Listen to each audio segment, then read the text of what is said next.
carta abierta al maricón que se llama justicia. ¿A dónde te fuiste? Hace tiempo que te estamos esperando. Piedad, ay, ¿dónde estás? ¿Dónde estás? Justicia, ¿dónde estás? ¿Dónde estás? Ay, ¿dónde? Ay, ¿dónde? Ay, ¿dónde? Ay, ¿dónde?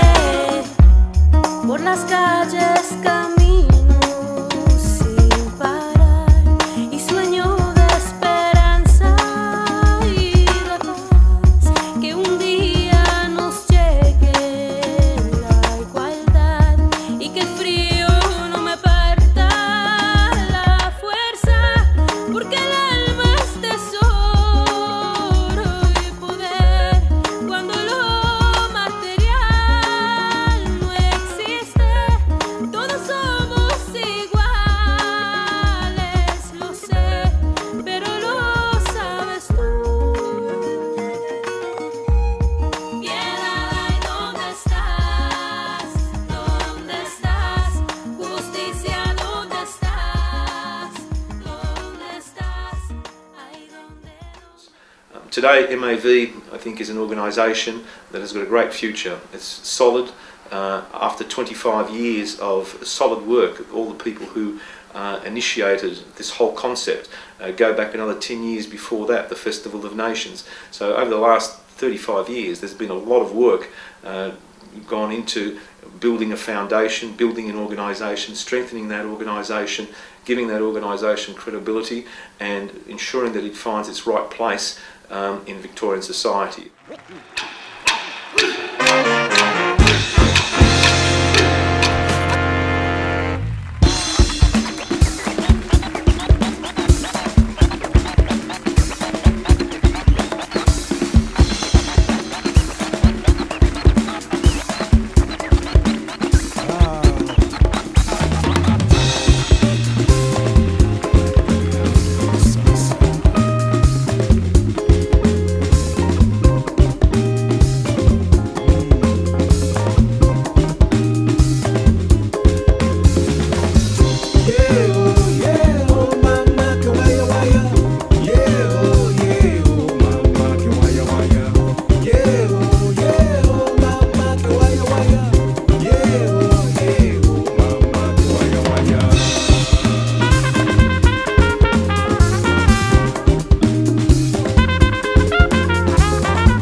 I'm very proud that I was one of the founding members of the Festival of All Nations.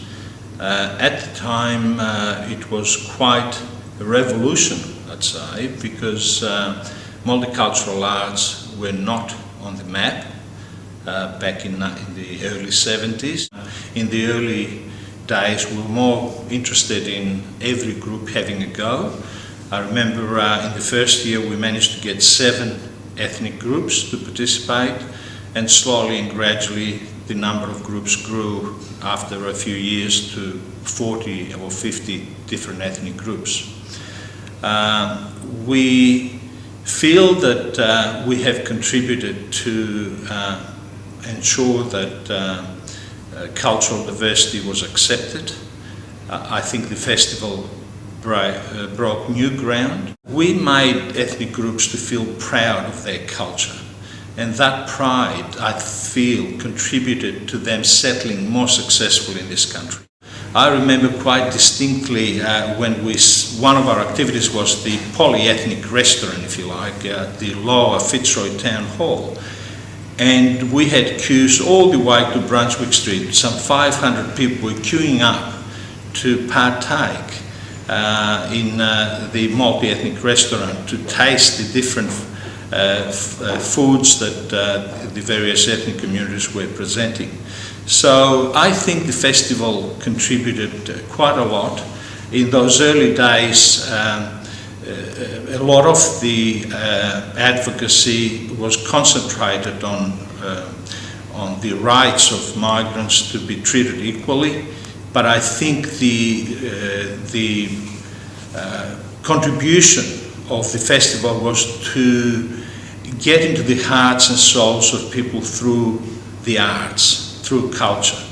Whilst the initial objectives of the festival were to basically set up present a festival, present our cultures to the Australian community, slowly and gradually we realised that we were doing something that came as an indirect benefit, and that is we were helping quite substantial and very high-level artists who, because of language or because of the fear of getting into the mainstream and so on, would have lost their artistic activity, and they were driving a tram or working in a factory, and we were able to bring those artists into the open and to enable them to partake in what they loved and what they practiced in their homelands.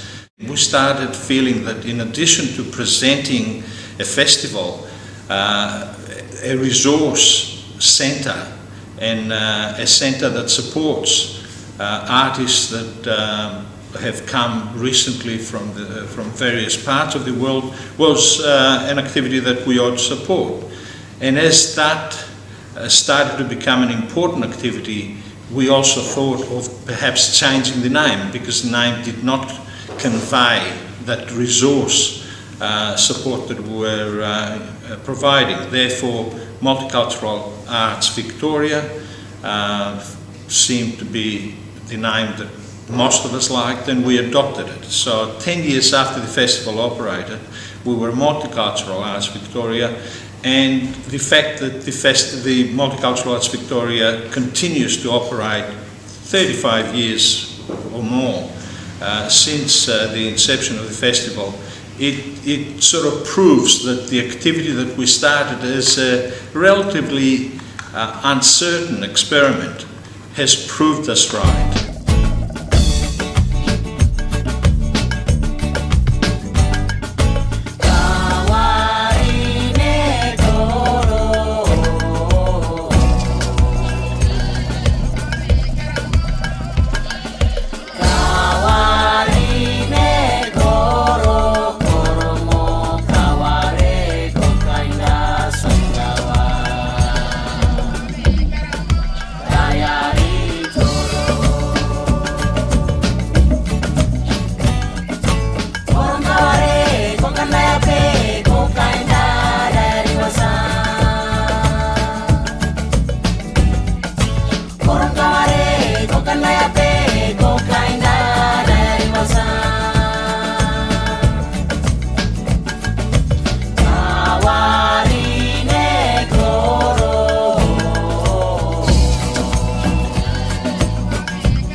For any organisation to be born is easy enough, but then of course you've got to nurture it, you've got to give it a projection in the future, and above all the people that can actually run it. And I think we were lucky in effect, because we had very good people there. I'm referring to Ellen and the Bez, who in fact was in charge of Pickles Poleta, but then there was the Fermanis, and there was who was actually before Elena, who was actually quite remarkable thinking of that in retrospect, because those were the first real attempts to give some body to activities in a cultural, artistic base, coming from overseas, coming from outside the Anglo-Saxon world in a way, in effect. And although it was an enthusiastic type of work, it was interesting because it was you were creative and you knew you were too, even if now in retrospect probably were pretty amateurish about it. But being amateurish because you believed in it, because you wanted to become professional eventually, even if you weren't thinking of it. So I thought I was one of the initial helpers, let's say, of Multicultural Arts Victoria, and particularly when Multicultural Victoria was, on the behest of the government, established on a permanent basis.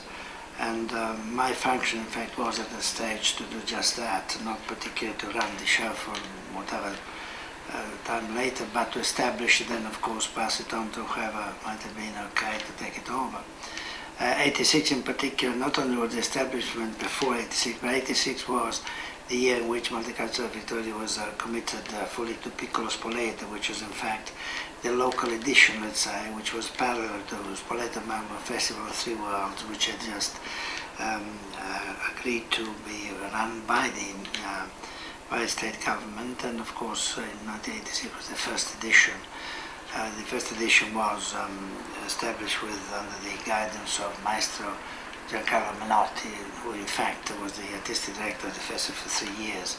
After that, Spoleto Melbourne Festival of Three Worlds changed its name when Menotti withdrew, and even known now as the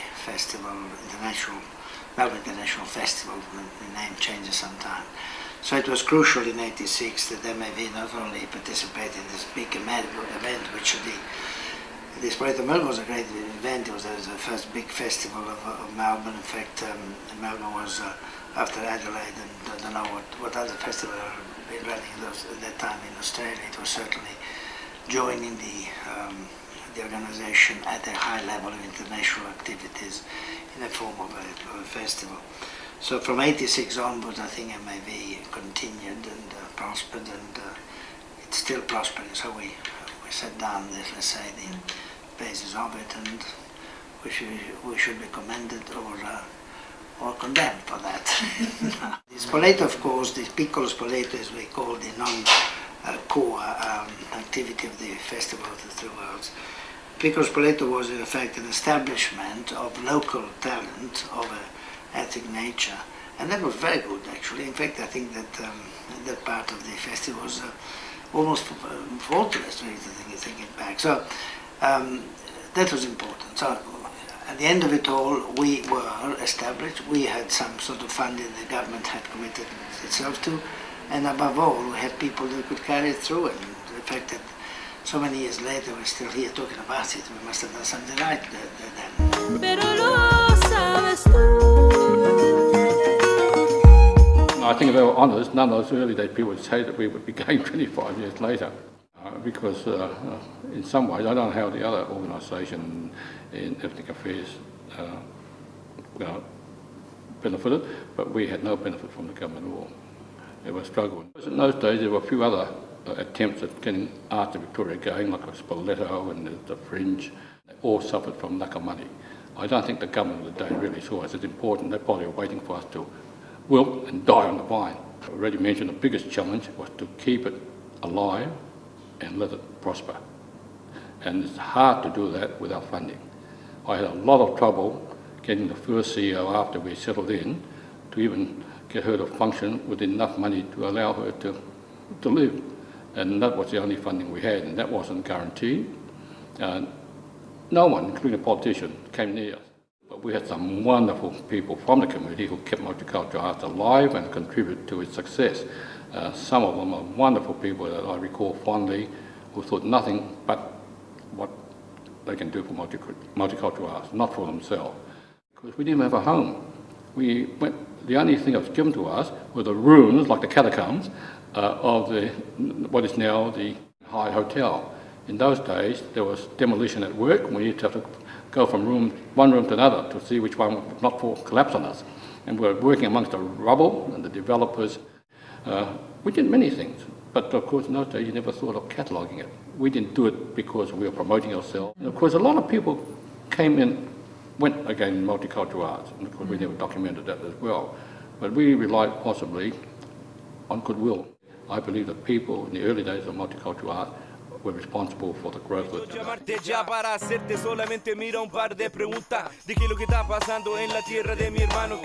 The development of the organisation has been quite fascinating.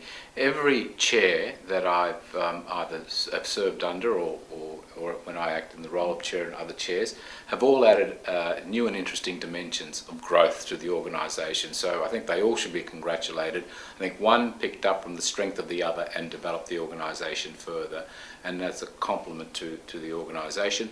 I suppose one of the greatest things in my time was that I believe that we're able to make the activities of the organisation more accessible to a much wider audience, and I think with the introduction of Piccolo Spoleto was a great opportunity for the organisation to promote its wares in a way and to really get itself on the map and promote the organisation, but also the people and the artists that it was working with. And I think we started to develop levels of sophistication and also be able to span out into more than just festivals and traditional activities, but come into some of the more contemporary types of activities and expressions from the various artists that were coming into the state. Funding was always an issue for MAV and with any other arts organisation, I suppose. We as an organisation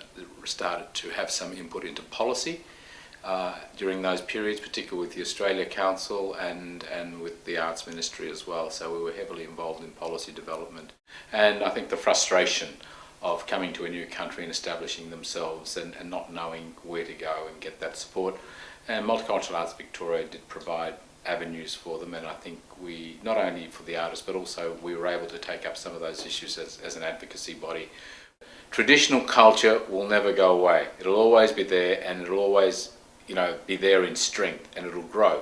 But what we're finding now is that the fusion of those cultures becomes a very important component in helping determine some sort of, I suppose, cultural image of what Australia is. And I think that's what I've seen over the years, that being defined and refined, and it translated in many different ways, whether it's through, whether it's through a traditional festival, or whether it's through a contemporary type presentation, or whether even if through a multi-faith, or using a religious element through using artistic, expressions and religion together. So it's been a very interesting phenomenon and growth in this country to see not only the preservations of those traditions and cultures, but the fusion of those cultures, not just only within that Australian context, but within a diverse cultural context. And I think that is what's so unique about organisations like MAV, because that's what they promote. To be asked to open the International Melbourne Festival, and that's been always where we've been heading for. We started with all the Festival of Nations, which then transformed to MAV, then into all these various cultural activities and festivals. Then we got our big break with the Fringe, with the Spoleto, and so we moved. It moved. The organisation continued to move, continued to expand, continued to meet the emerging needs of newer artists. So as our immigration changed, so did the way MAV operated. So it started to provide for all those various and diverse groups as they were coming from the new lands, new countries into this country. And we were able to use this as a platform to introduce culture, education and cultural sensitivities and understanding through the arts. I've been a great believer in that, and I believe the MAV has been at the fore of that. And to see what it did with the opening of the festival, to me, it's sort of starting to reach those, those upper limits of where it should be. And I just think it should just continue in that vein and grow. So that's my hope and dreams for it. In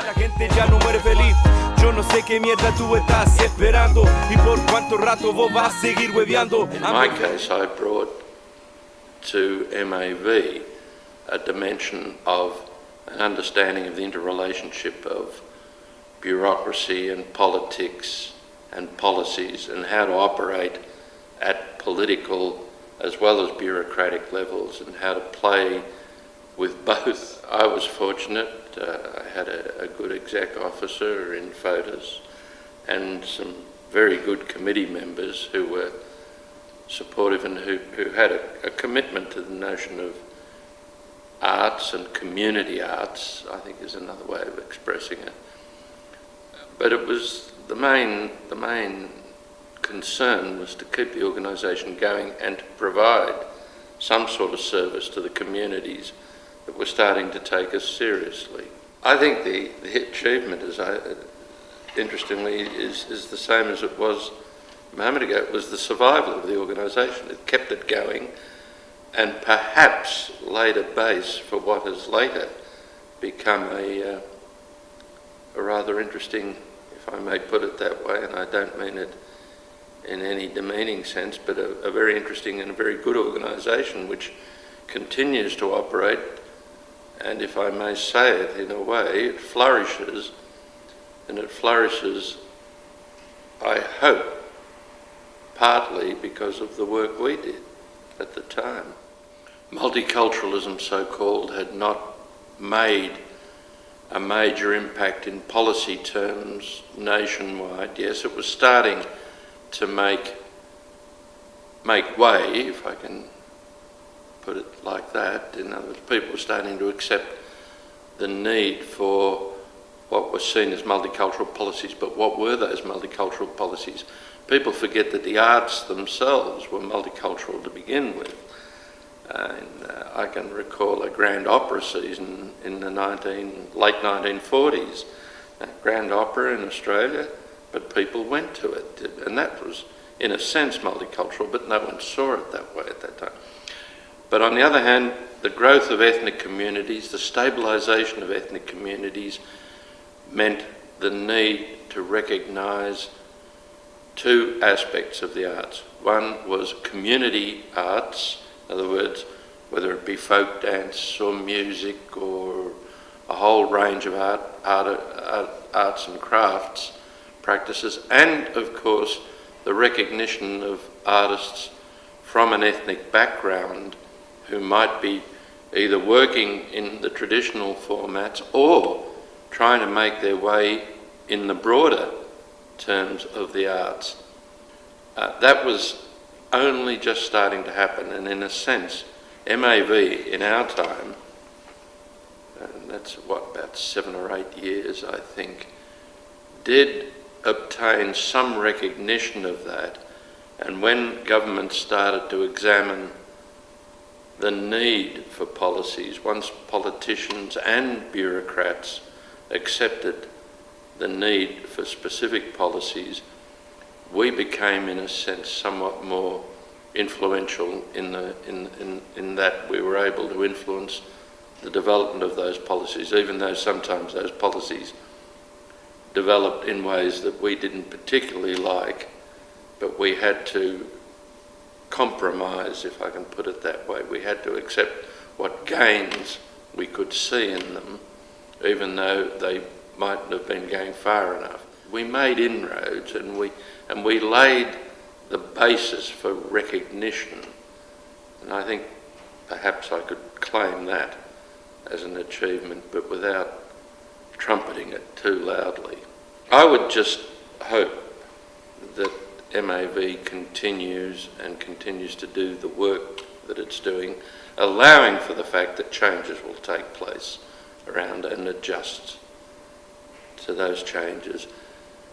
Whilst there are communities that in some sense are minority communities in this society, there's a need for an organisation that sees the value of minority arts practices and the need for recognition of artists from ethnic or minority backgrounds. And I'm using the term minority specifically because it needs to be as broad a framework as possible. So I'd like to know that even though many of us will depart this planet for parts unknown, that MAV will continue for a long time after we're no longer conscious of it. Can I finish now? I think MAV plays a massive role in the community in such a diverse country. If I look at my own experience being introduced to MAV as an artist 27 years ago and being able to utilise MAV as a conduit between festival organisers and artists such as myself back then, it really opened up many doors.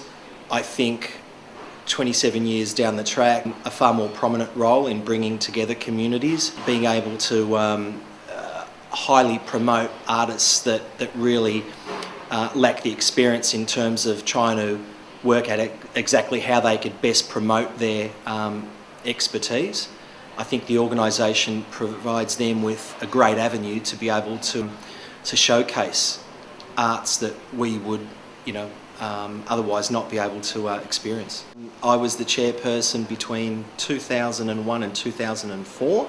Over that period, some of the greatest challenges that we had as an organisation was one, abolishing a debt, and two, probably trying to work at setting up a home, a long-term home. A home is important because it actually enables the organisation to lay its foundations and build and grow. With constant movement or the uncertainty of where we will be in 12 months from now, it's very difficult to manage an organisation and continue with confidence in helping assist artists throughout the various communities. I think some of the successes were having a successful EO come on board, getting some expertise at board level which helped with governance and gave us the experience that we needed, that I felt as chair were slightly lacking at the time, and really set up the platform for the organisation to move forward.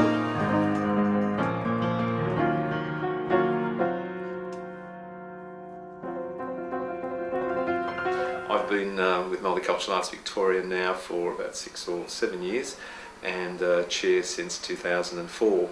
Some of the challenges that we've had at Multicultural Arts Victoria is to make sure that MAV is the peak organisation for arts in multicultural Victoria.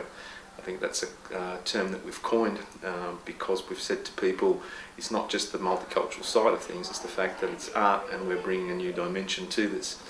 The challenges have also been convincing government in the first instance that we are a worthy player, and I think one of the greatest achievements we have is that we're recognised today as the peak organisation. We have credibility not only with government, I think, but also with membership and with the broader community. Part of the challenge has also been to give people an open door. They come in and they can be part of an organisation. We can help them identify themselves and also opportunities, but also to have a revolving door that once they've started with us, there are other opportunities. I suppose when we spoke about revolving doors, there was the opportunity not to only perform in Victoria or in Australia for that matter, but we have people like Tony Yap and others who have now have gone overseas, have either exhibited overseas or performed overseas. So the opportunities are there for those that want to, and again, that just gives us that level of status that MAV deserves.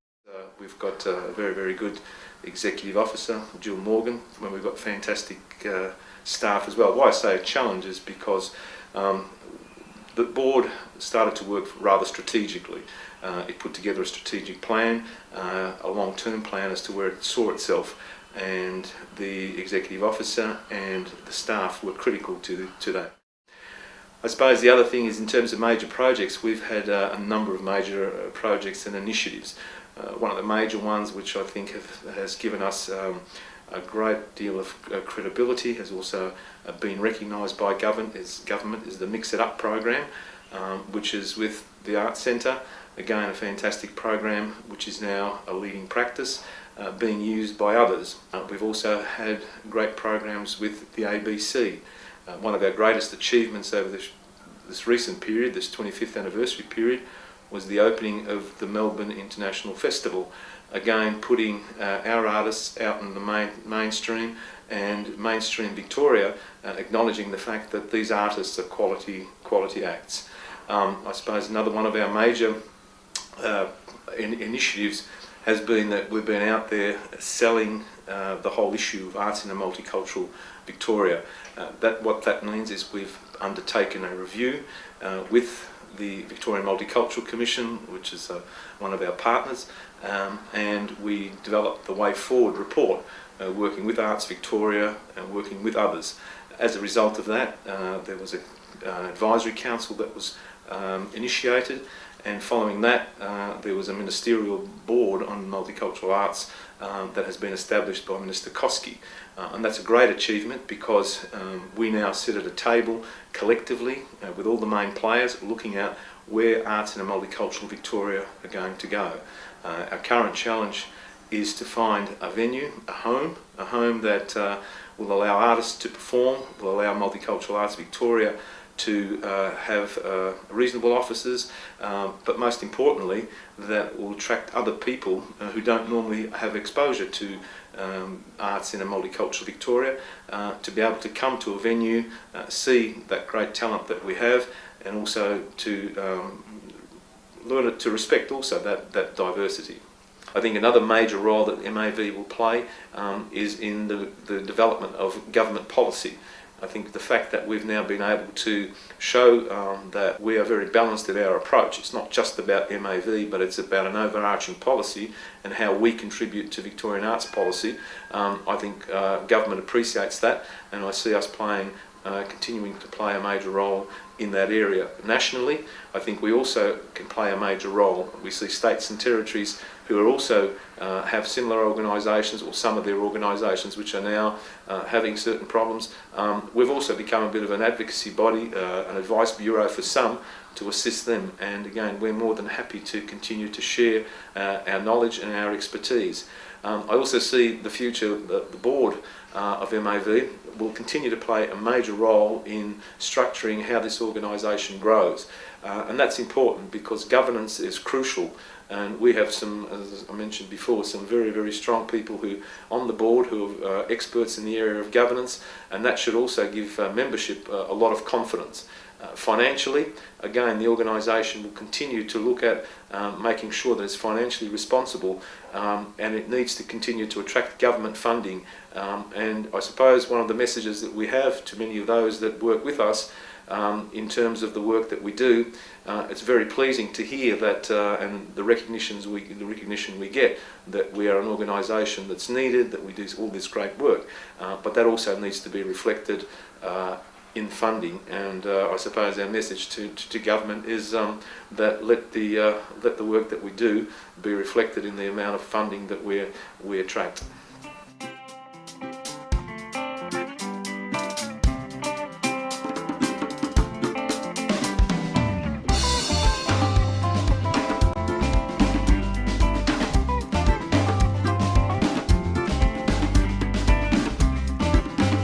Itakuwa siku moja nitawatembelea wote mbele za Mungu Baba, watajua mapambo yatatoka wapi.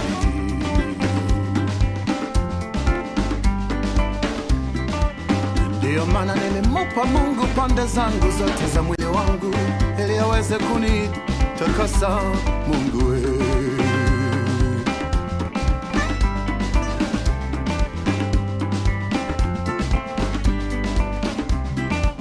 Hata nasema ndio maana wataweza kurudi ndani ya Baba, ili wampe Mungu amani na roho zao wote.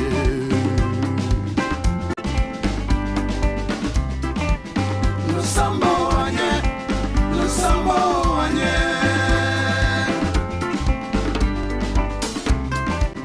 Lusambo wanye, Lusambo wanye.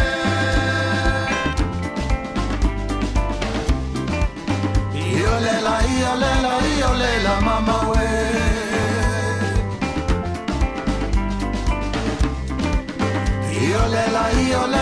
yolela mama we,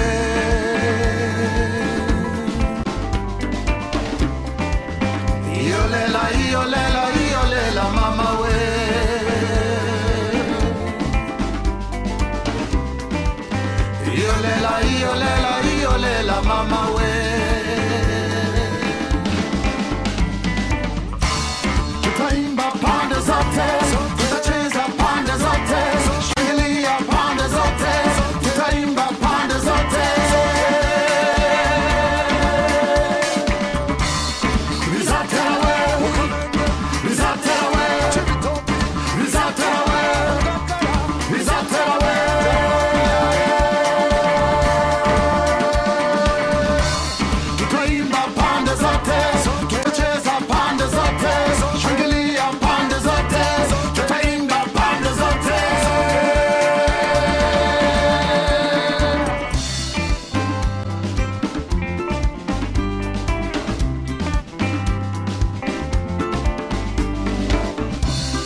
maana niliweza kuwatembelea wote pande zao mbili ili waweze kurudi naye Mungu pamoja.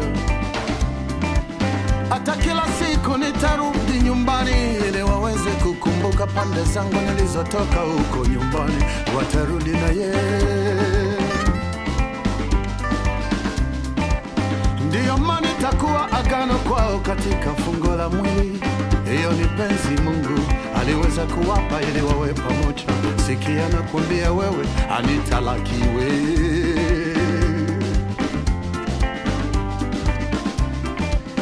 Lusambo wanye, Lusambo wanye, Lusambo wanye, Lusambo wanye,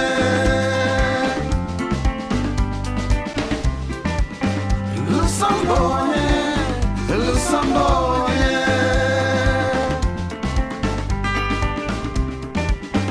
Yolela, yolela.